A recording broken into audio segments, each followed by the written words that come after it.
Hi everyone, it's Christy Nichols, the project archaeologist from Robert Kistner. Today is August 12th, Friday. It's Friday. And we're doing the 10:30 briefing right now. What we're doing in our units areas today is a lot of the fine detailed work at this point. We're starting to slow down on the digging and we're starting to pick up on the documentation part. So we're doing a lot of detailed drawings, a lot of photograph taking, a lot of, we do things called plan views and profiles, which is what we, the plan views is when we actually look down on what our unit has uncovered and we draw what it would look like if you were looking over it. And we get elevations and things like that in our plan views. Now the profiles are when we take drawings, detailed drawings of what the sides of the unit walls look like. So when we're coming down in our 1 meter square, we leave the wall that's in place has actually stratigraphy exposed, and we draw all those in little rocks, different lines of soil depositions, and things like that. So we're working a lot on that. It's a lot more, that's the more tedious work. It takes more time, and so we're spending a lot more time on that.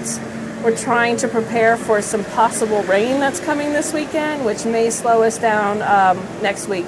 We hope to have just a couple days next week to dig a little bit more. There's one more unit that I would like to open up, but we're kind of holding off at this point just to get a better idea of whether or not we're going to hit some rain this weekend and if it's going to slow us down next week. As of right now, also, we're still just about 1 meter below the surface in certain units. Artifacts that were coming out pretty low, although you did see our great find yesterday. And we're hoping to maybe see a few more interesting things that might be coming out when they finally do the analysis on the artifacts. So, is there any questions? Yeah, now that you're beginning to wrap it up, how confident are you that you have achieved your goal, which is to determine where the west and south walls were located? Yes and no.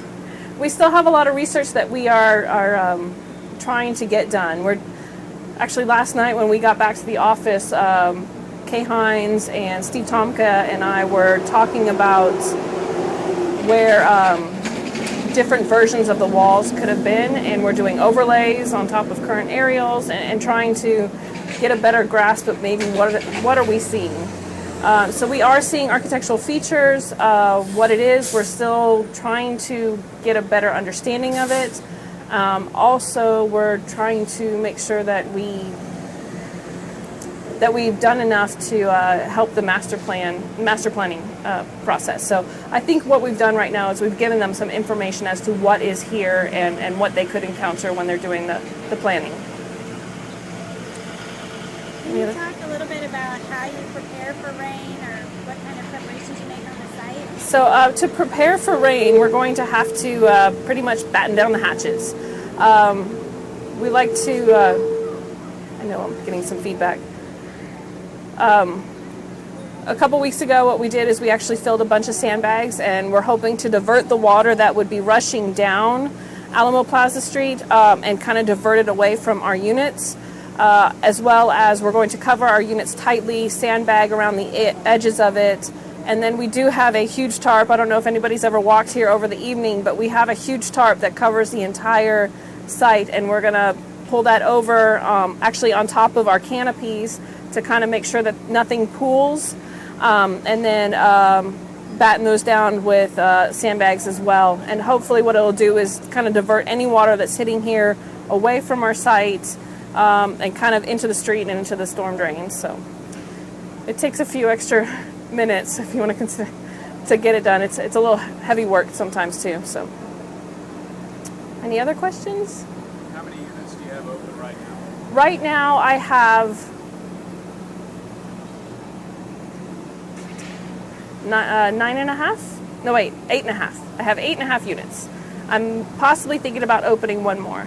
And my half unit is, I'm trying to chase out another feature, but I only have a half a unit of space to dig in. I'm up against a curb right now. So, actually, that was a different one that we actually, we hit a utility trench in that one already. And it's filled in with the typical, it's a caliche gravel with the clay that's been compacted. But that's a much more modern thing. I mean, that's more recent than anything we've hit so far. What is a unit in size versus a half a unit? Is that just the measurements that you go by? Yeah, 1 unit, usually a unit is whatever we decide the measurement to be. Here what we're doing is 1 meter by 1 meter units. My little half unit is actually a 1 meter by kind of 40 centimeters. So it's a little bit smaller, but I try to fit it in to try to chase out a feature that's giving us some confusion at this point. So. We've had a lot of questions about why we talk in meters and centimeters versus feet and inches. Can you talk about in your industry why you do that? One of the things we find out is that usually the metric system is a universal. It can span most of the different states in the United States as well as South America, going over to Europe. Most of the time they deal with metric as well.